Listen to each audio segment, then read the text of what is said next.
Good morning all of you once again. एक बार फिर हम लोग इलाहाबाद यूनिवर्सिटी क्रेडिट के संदर्भ में चर्चा करेंगे।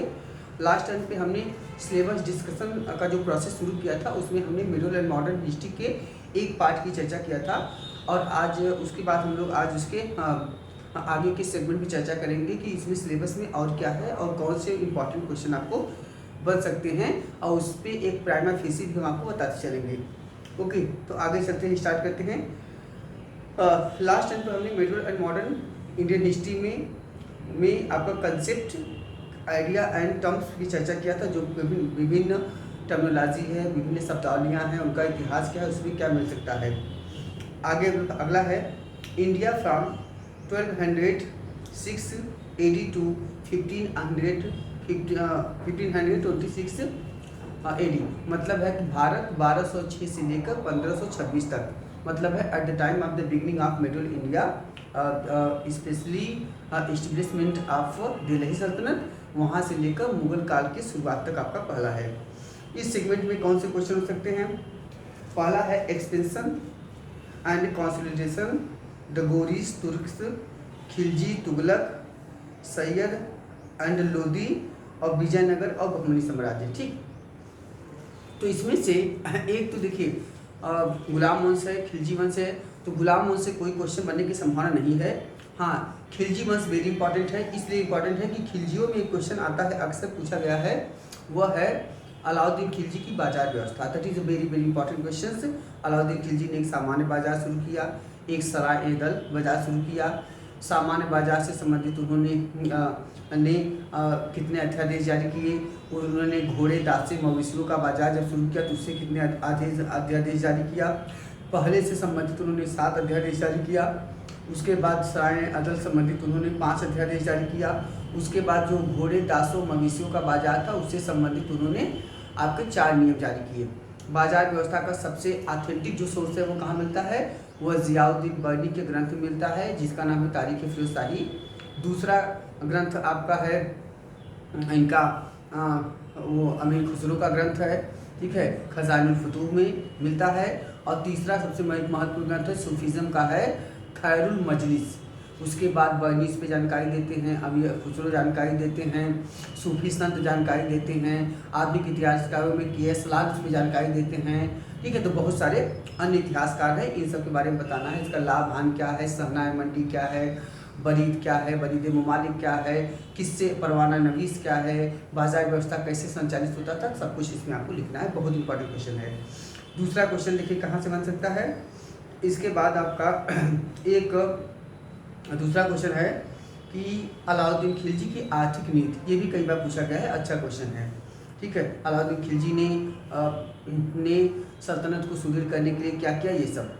इसमें से एक क्वेश्चन जो आपका है गुलाम वंश में, एक क्वेश्चन इंपॉर्टेंट हो सकता है, वो है बलबन का सुदृढ़ीकरण की नीति, the consolidation policy of Balban. Balban ने सल्तनत को सुदृढ़ करने के लिए क्या किया। और दूसरा इंपॉर्टेंट क्वेश्चन हो सकता है बलबन का राजत्व सिद्धांत, क्योंकि ये सब टॉपिक जो हैं वे कम से कम 10-15 मिनट लेंगे। तो हम इन सब टॉपिक्स पे अलग से आपको लेक्चर बनाएंगे और उसमें हम जब चर्चा करेंगे तो एक एक दिन में 2-2, 3-3 टॉपिक को लेंगे। जैसे बलबन का राजत्व सिद्धांत क्या है, अलाउद्दीन खिलजी का राजत्व सिद्धांत क्या है, दोनों का तुलनात्मक अध्ययन क्या है। ठीक, और छोटे में आ सकता है तुर्कान चिहलगानी क्या है। हाँ, तो ये क्वेश्चन आपका आ सकता है। इक्ता कथा क्या आ सकता है, ये सब। अगला देखते हैं, तो कम से कम इंपॉर्टेंट क्वेश्चन आप नोट करते रहिएगा। अगला है तुगलक वंश।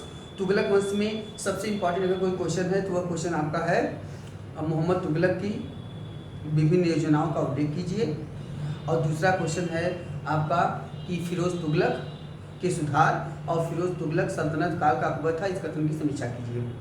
मोहम्मद तुगलक में अलग से भी 150 वर्ड में या 75 वर्ड्स में क्वेश्चन आ सकता है।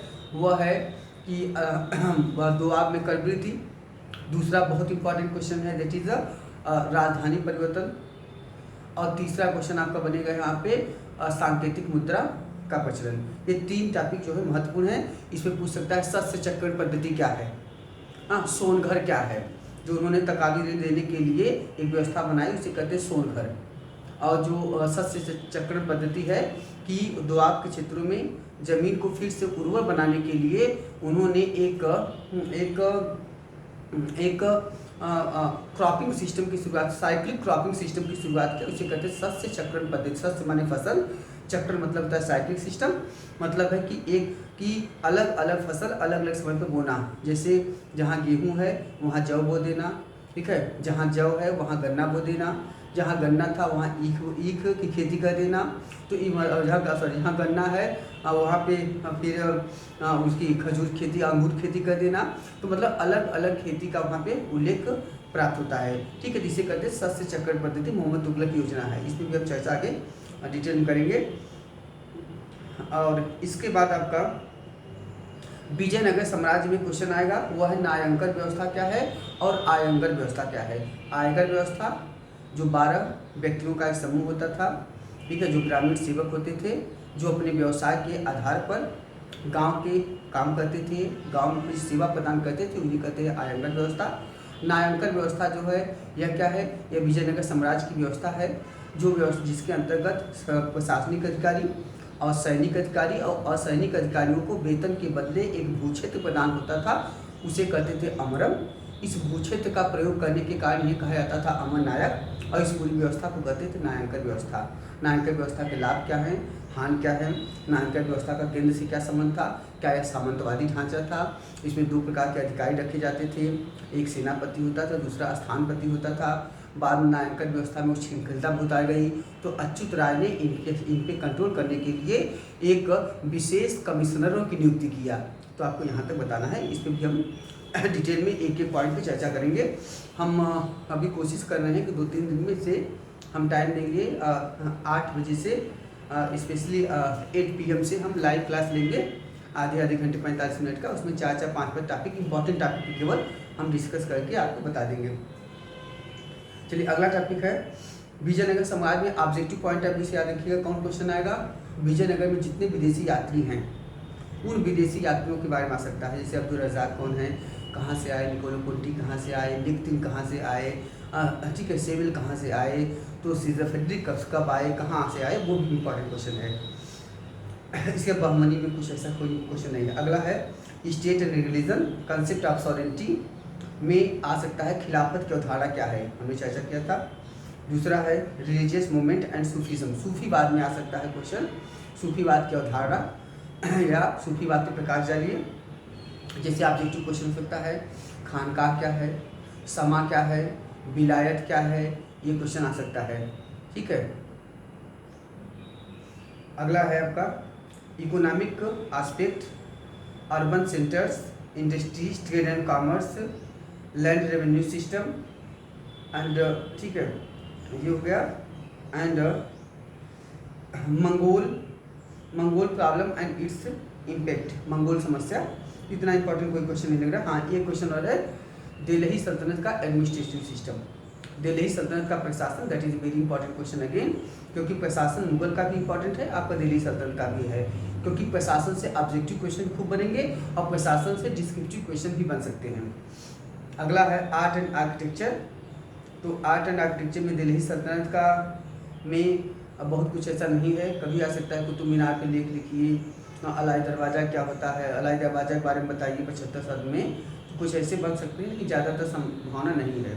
जैसे बन सकता है आपका कि तुगलक काल में जो सलामी पद्धति है जिसे करते हैं ढलवा पद्धति क्या होती है, हाँ, तो वो आ सकता है।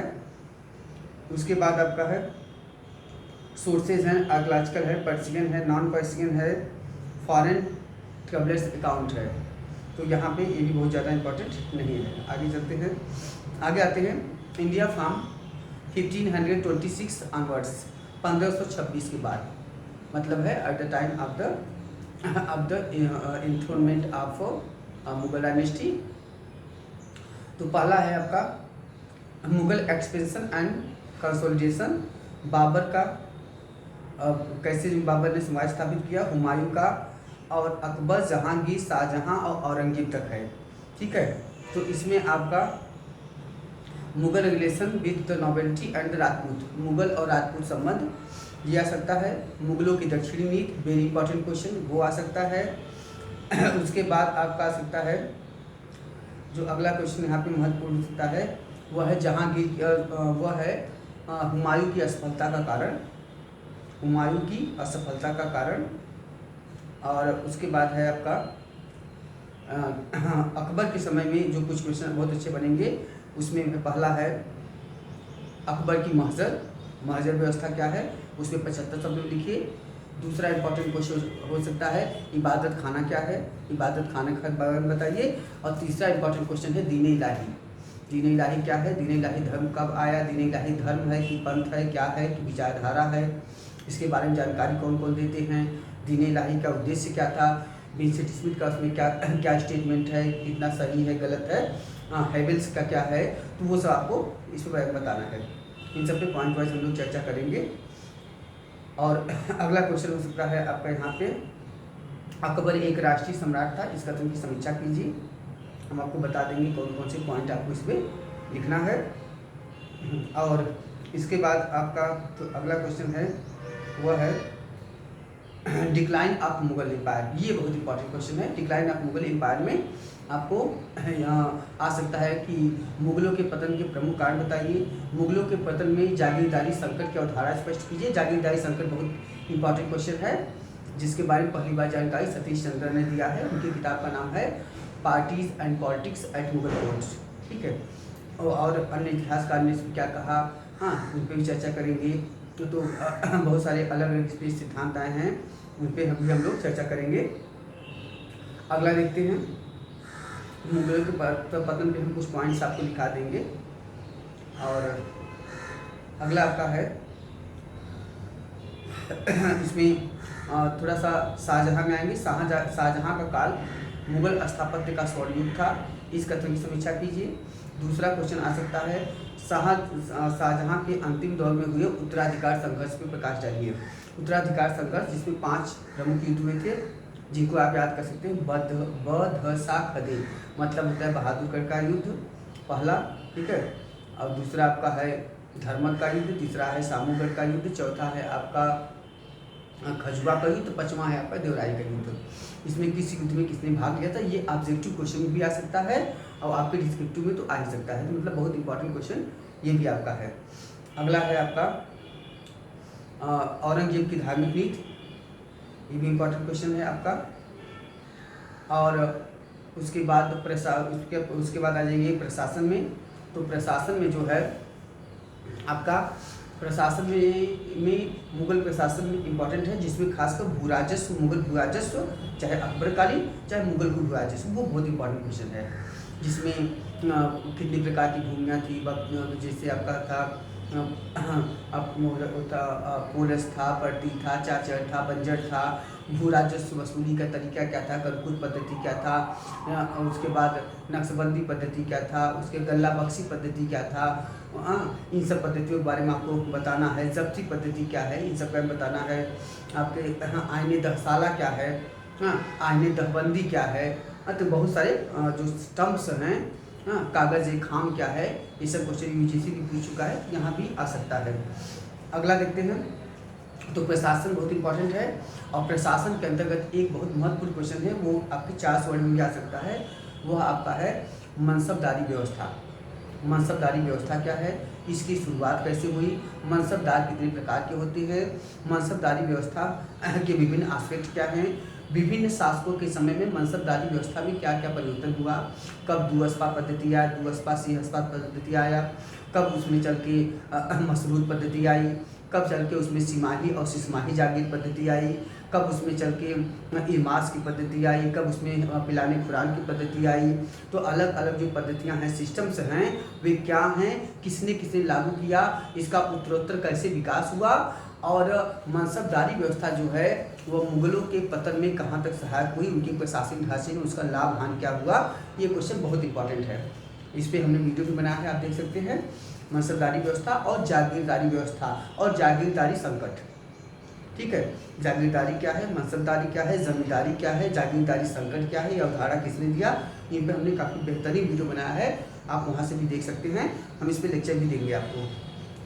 जितना क्वेश्चन हम बता देंगे उससे बाहर एक भी क्वेश्चन नहीं जाएगा, तो 100% श्योर रहिएगा। चलिए अगला क्वेश्चन है आपका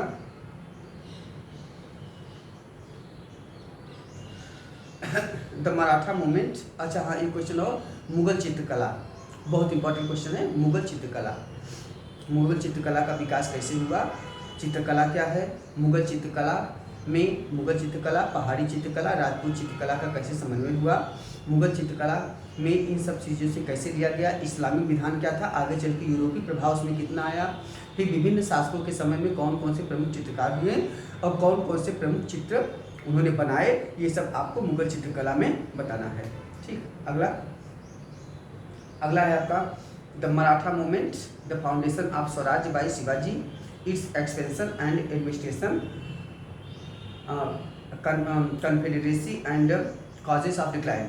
मराठा साम्राज्य के विकास में सबसे इम्पॉर्टेंट क्वेश्चन है वो है आपके मराठों के उद्भव के कारण। ठीक है, मराठों के उद्भव कारण, ये बहुत इंपॉर्टेंट क्वेश्चन है, इस पे हम आपको लेक्चर देंगे कि मराठों का उद्भव कैसे हुआ, उसके पीछे शिवाजी का क्या व्यक्तित्व था, उनकी माता का क्या योगदान था, उसके बाद उसमें भौगोलिक और प्राकृतिक कारकों का क्या महत्व था, उसमें गुरिल्ला पद्धति जो छापामार युद्ध पद्धति कहलाती है, इसका क्या योगदान था, और उसके बाद फिर मुगलों से जो दूरी थी, भौगोलिक दूरी था, उसका क्या महत्व था। इन सब की चीज़ों पे एक हम एग्रीगेट इसके बारे में एक क्वेश्चन आप पे चर्चा करेंगे। दूसरा क्वेश्चन है महाराष्ट्र धर्म क्या है। ठीक, जिसमें हमने बताया था दो प्रमुख संप्रदाय है, बारकरी संप्रदाय और धारकरी संप्रदाय, इन्होंने जो विकास किया मराठवाड़ा क्षेत्र में, इसे कहते हैं महाराष्ट्र धर्म। अगला क्वेश्चन जो है, ठीक है, तो महाराष्ट्र धर्म का भी शिवाजी के उद्भव में महत्वपूर्ण योगदान रहा है। ओके, अगला देखते हैं। अगला जो शिवाजी से क्वेश्चन बन सकता है वह है शिवाजी का चौथ और सर्वदेशमुखी सिस्टम, शिवाजी का अष्टप्रधान 75 वर्ड्स के लिए क्वेश्चन और ऑब्जेक्टिव में मिलाने के लिए। अष्टप्रधान क्या है, अष्टप्रधान कैसे चले, अष्टप्रधान का अंत किसने किया। ठीक है, ताराबाई ने अष्टप्रधान पद्धति को समाप्त कर दिया था, याद रखिएगा। अगला क्वेश्चन है,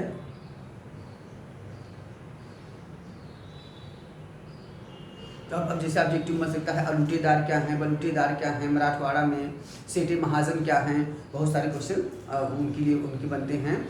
सिंहासन पट्टी कौन सा कर है, कुर्जा पट्टी कौन सा कर है। ठीक है, तो इन सब पे भी चर्चा हम लोग करेंगे।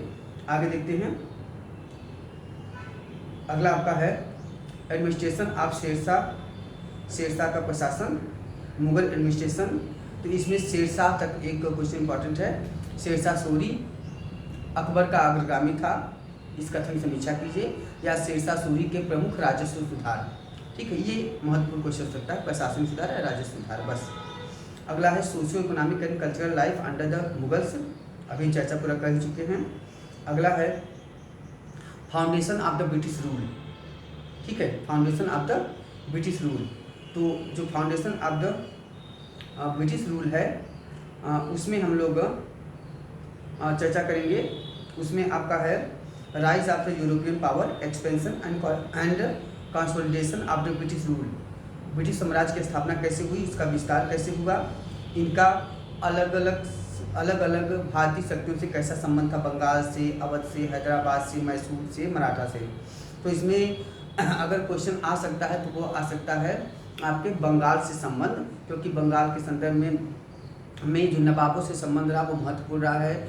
उसी में आपका ब्लैक होल दुर्घटना हुई, उसी में प्लासी का युद्ध हुआ, उसी में बक्सर का युद्ध हुआ, तो वो इंपॉर्टेंट क्वेश्चन एक हो सकता है। और दूसरा हो सकता है द्वैध शासन, डायआर्की सिस्टम क्या है, इसलिए यहाँ पे इंपॉर्टेंट हो सकता है। उसके बाद आपका इधर कुछ इंपॉर्टेंट नहीं है। फिर आगे चले जाइए, local self government constitutional development from 1909 to 1935, 1909 से लेकर 1935 तक के कॉन्स्टिट्यूशनल आपके डेवलपमेंट है। संवैधानिक विकास, तो संवैधानिक विकास आपको 1909 से पढ़ना है, 1909 का, 1935 का, और इन तीनों में से कोई ना कोई क्वेश्चन आ सकता है। 1935 का संवैधानिक विकास पढ़ लीजिएगा। 1935 के संवैधानिक विकास में जो इक्वल फेडरेशन सिस्टम स्थापित करने का प्रयास किया गया वो क्या था, 35 में कौन कौन से प्रमुख प्रावधान थे, और इन प्रावधान के आधार पर भारत का आगे चल के भारतीय स्वतंत्रता में क्या योगदान रहा, ये सब भी आप पढ़ सकते हैं। अगला है economic and social policies, agrarian policy of the British land revenue agriculture. तो इसमें से आपको आपके लिए इसमें जो इनके इकोनॉमिक पॉलिसी में जो सबसे प्रमुख इम्पॉर्टेंट क्वेश्चन है वह है भारत में ब्रिटिश आर्थिक नीति, जिसके बारे में आर.पी. दत्त ने इंडिया टुडे में व्यापक व्याख्या किया है, जिसके बारे में कार्ल मार्क्स ने व्याख्या किया है, जिसे इन लोगों ने भारत में 3 भागों में बांटा है, ठीक है। तो उसको आप देख सकते हैं, जिसमें आपका वाणिज्यिक पूंजीवाद का दौर है, औद्योगिक पूंजीवाद का दौर है और वित्तीय पूंजीवाद का दौर है, ठीक है। तो इन सब में देखिएगा कि किस काल में क्या क्या हुआ है, क्या परिवर्तन हुआ है, ब्रिटिश साम्राज्य ने कौन कौन सी नीति स्थापित किया है, कहाँ पे इन्होंने नील अफीम उगाने का प्रयास किया है, कहाँ पे उन्होंने भारत को व्यावसायिक रूप से व्यवसाय परक बनाने का प्रयास किया है। दूसरे काल में जब औद्योगिकरण किया तब क्या परिवर्तन किया। तीसरे कालखंड में इन्होंने जब धीरे धीरे वित्तीय एक पूंजीवाद, मतलब है कि जब धन के माध्यम से धन उत्पादित करने का प्रयास किया, तो उसी प्रक्रिया में जो रेलवे सिस्टम शुरू किया, रेलवे में गारंटी सिस्टम शुरू किया, वो सब क्या है, इसमें इसकी विस्तृत व्याख्या करना है। और तीसरा जो क्वेश्चन है वो है आपका भू राजस्व नीति, जिसमें 3 प्रमुख हैं, अस्थायी बंदोबस्त, ठीक है, अस्थायी बंदोबस्त, उसके बाद आपका रैयतवाड़ी और तीसरा है महालवाड़ी। इसके पहले एक है इजारेदारी व्यवस्था। तो इनके बारे में जानते रहिएगा और इनमें से भी एक क्वेश्चन आ सकता है, तीनों में से। ये इंपॉर्टेंट क्वेश्चन है, ठीक है। यहाँ तक आपका हुआ। अब इसके बाद आपका चलेगा Indian society in transition, reformations movement, status of women, journalism, Indian, ये सब नहीं है। अब इसके बाद चलेगा national movement and post independent India. तो कल इसके बाद हम लोग आगे जो है वह नेशनल मूवमेंट पे हम लोग चर्चा करेंगे। Okay, thank you to all of you.